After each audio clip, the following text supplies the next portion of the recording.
Allô tout le monde, je me présente, Catherine Dechaine-Berubé, technicienne en travail social ici au Cégep.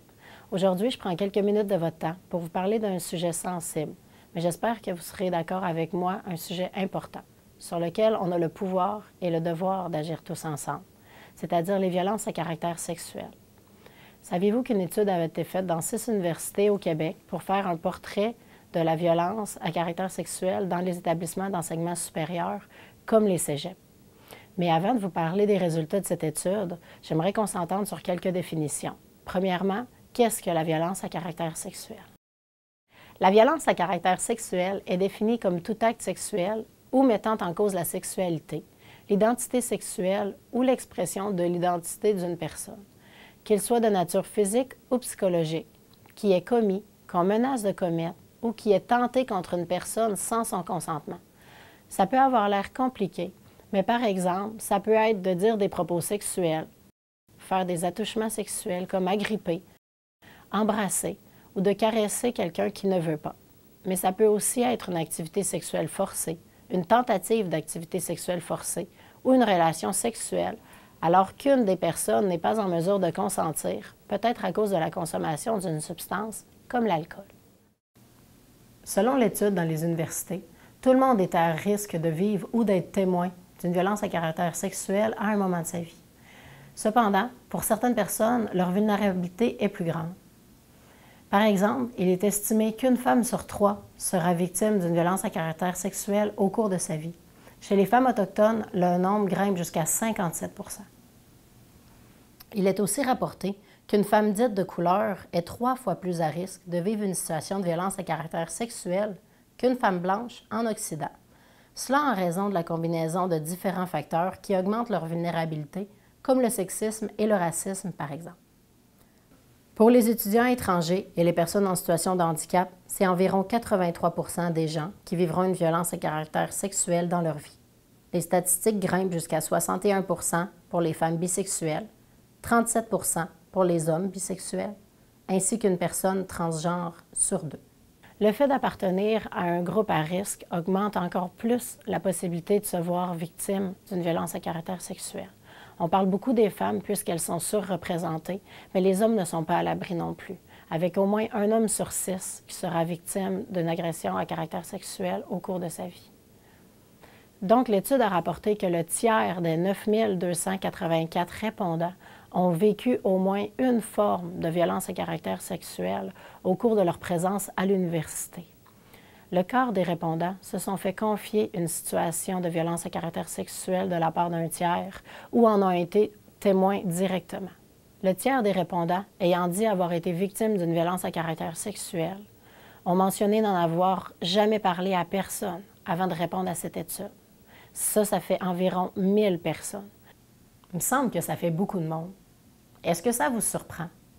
Pourquoi pensez-vous qu'autant de gens n'en parlent pas? Voici ce que certains membres de la population collégiale ont répondu. Je crois que c'est parce qu'ils ont honte. Puis en ayant honte, mais ça apporte la peur du jugement des autres en plus. En ayant peur du jugement des autres, ben t'as encore plus honte de toi. Je pense que c'est ça qui apporte vraiment le blocage là, face à pourquoi on n'en parle pas un peu. Je pense que c'est parce qu'ils vivent un grand sentiment de culpabilité, beaucoup de honte associée à ce qui s'est passé, puis aussi parce que le système de justice est lourd, il faut qu'ils répètent plusieurs fois leur histoire, puis ça demande beaucoup émotivement. Fait que je pense que il y en a qui préfèrent ne pas parler et ne pas dénoncer à cause de ça. Une victime de violence à caractère sexuel, souvent, est habitée par un sentiment de peur et de honte, ainsi que de culpabilité. La victime a peur d'être rejetée par ses proches, la société en général, et que la personne se sent impure en elle-même. C'est comme si elle s'est fait violer, on avait volé ou violé son intimité. Et du coup, la personne se sent coupable, la personne se sent mal dans sa peau et elle se sent indignée d'elle-même. Le sexe, c'est naturel, mais sans le consentement de la personne, c'est un acte criminel. Je crois que la gêne et des tabous sur les violences sexuelles. On ne sait pas à qui en parler. Moi, dans mon entourage, c'est pas vraiment quelque chose que les gens ont l'habitude d'aborder comme sujet. Donc, c'est un sujet quand même tabou. Je pourrais quand même expliquer pourquoi que le monde ne veut pas vraiment en parler. C'est par peur du jugement des autres. Les personnes ont été blessées et si elles en parlent, elles ne veulent pas être jugées, ne veulent pas se faire dire qu'elles exagèrent, que leur histoire est banale. Parce que personne ne va nous croire. Ils ont peur de se faire blâmer. Parfois parce que ça arrive dans des couples, à l'intérieur de couples ou à l'intérieur d'un groupe d'amis ou quelque chose. Puis les personnes doivent peut-être se sentir mal de dénoncer quelqu'un à qui ils tiennent ou qui aiment. Fait ils dénoncent pas. La gêne, le sentiment de culpabilité d'être victime et la peur du jugement. Concrètement, qu'est-ce qu'on peut faire au quotidien pour contrer les violences à caractère sexuel? Plusieurs pistes s'offrent à nous. Il nous est possible au quotidien, lorsqu'on est témoin d'une situation, de comportement ou d'attitude inadéquate, de nommer son désaccord. Il est aussi possible d'agir de manière plus respectueuse et inclusive envers tous, peu importe leurs différences, le genre, l'orientation sexuelle, les origines et j'en passe, vous comprenez le principe. Ici au Cégep, on a adopté la politique visant à prévenir et à contrer les violences à caractère sexuel.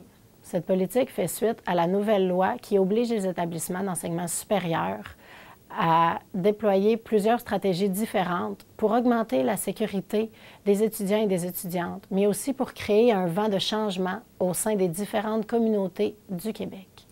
En gros, le Cégep prend position et désapprouve toute forme de violence à caractère sexuel car il constitue une entrave à la dignité, à l'égalité et à des conditions de travail et d'études justes et sécuritaires.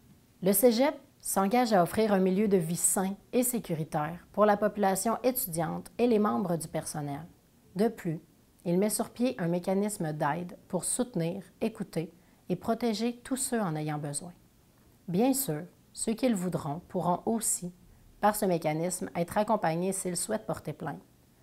Le Cégep met aussi en place des activités d'information et de sensibilisation, un peu comme celle-ci, pour que tous connaissent leurs droits et leurs obligations. La politique annonce aussi des règles concernant les parties, les activités d'accueil, les relations possibles entre les membres du personnel et les étudiants, dans le but de créer un milieu de vie sain et sécuritaire et de répondre aux obligations. Parce qu'on va se le dire, on ne fait pas tout ça juste pour être fin, on a des obligations, c'est sérieux, c'est la loi. Que ce soit au Cégep, à la forêt d'enseignement, dans un milieu de stage, au stade, lors d'un voyage étudiant, aux résidences, lors de sorties sportives, tout comportement inapproprié sera sanctionné, qu'il soit commis par un étudiant, un membre du personnel, un sous-contractant. Les règles s'appliquent à tous. Aucune raison n'est valable, peu importe l'âge, le genre, l'orientation sexuelle et les origines. Tout le monde a droit au respect et le personnel du Cégep s'unit pour y parvenir. Si tu veux en savoir plus, je t'invite fortement à lire la politique qui se trouve sur le site du Cégep ou sur son extension web « Les violences à caractère sexuel, agir autrement ». Si tu vis une situation difficile, que tu es témoin de paroles ou de comportements inadéquats ou que tu veux plus d'informations, tu peux consulter le personnel responsable des violences à caractère sexuel qu'on appelle aussi le guichet unique. Ça se trouve au local A167, le numéro de téléphone 418-589-5707, le poste 269, à la messagerie aide@cegebc.ca. Ça, c'est moi. Je te propose l'écoute attentive de tes besoins, le respect de ton rythme et de ta situation. Je vais prendre le temps de t'écouter, de t'informer et de te soutenir. Tu trouveras également plusieurs coordonnées de ressources et informations sur le site web du Cégep, dans l'extension web sur les violences à caractère sexuel, agir autrement. Il est possible de porter plainte en allant au guichet unique ou en remplissant le formulaire prévu à cet effet sur l'extension web. C'est important de savoir que le processus peut être arrêté à tout moment et qu'il n'y a pas de temps fixé pour être capable de remplir le formulaire. L'important, c'est de se respecter et de prendre le temps. Des accommodements sont aussi prévus pour les étudiants qui auraient besoin d'un plus grand sentiment de sécurité ou que la situation créerait certains besoins particuliers.